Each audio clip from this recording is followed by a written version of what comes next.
Hello, everyone. I apologize for not being there tonight.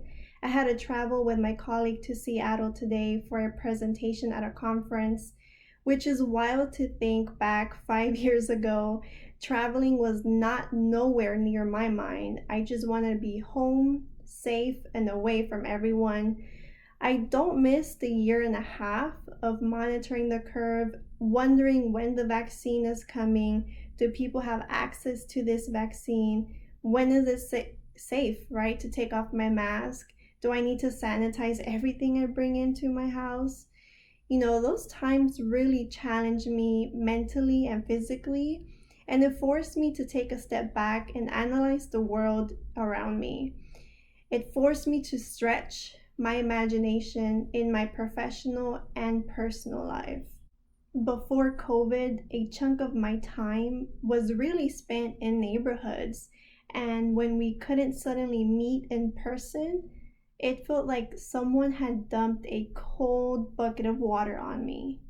It took my colleague and I some time to reimagine and think through how this process was going to look like in a pandemic world.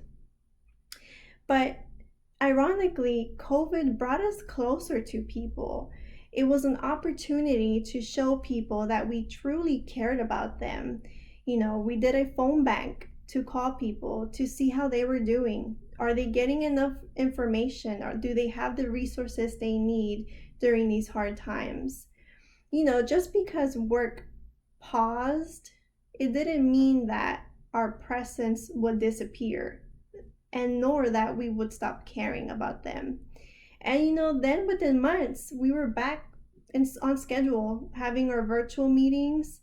And for those that didn't have internet access, we would arrange ahead of time. We would drop off the information we would show during our virtual meetings, so that way they could be also part of the process. And overall, it became more important than ever to truly meet people where they are. To keep people engaged during these hard times, we worked harder to focus on the underlying values of what the community members would tell us. Being in tune with their values allowed us to help them in an authentic way. The most rewarding part of the neighborhood planning process was that they went from taking the city's word as the final and only answer to questioning almost everything that the city would tell them. And in turn, they would have a handful of questions for the city and a list of demands. That was the most fulfilling part of it all, because for some of these individuals, they were no longer in the shadows, and the people around them, like their family members, noticed and learned from them, and also benefited from their own advocacy. These efforts really motivated and inspired my friend and colleague Evelyn and I to create something for our own. We quickly realized that justice was missing in the urban planning field. No one was doing it with the right intentions. So we created our own consulting firm.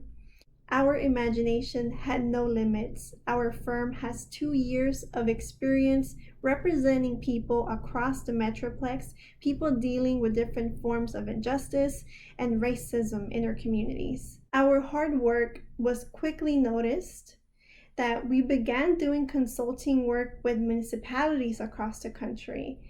And our presentation tomorrow is actually about grassroots organizing in the planning field. This is just the beginning for us. We will always continue to learn. We will continue asking questions. We will continue challenging what we think we know. But one thing we will never, ever have is fear. Fear of just calling people out. Someone has to do it, right? Well, you guys, I hope you are doing well, and I hope to see you all soon. Take care now. Bye-bye.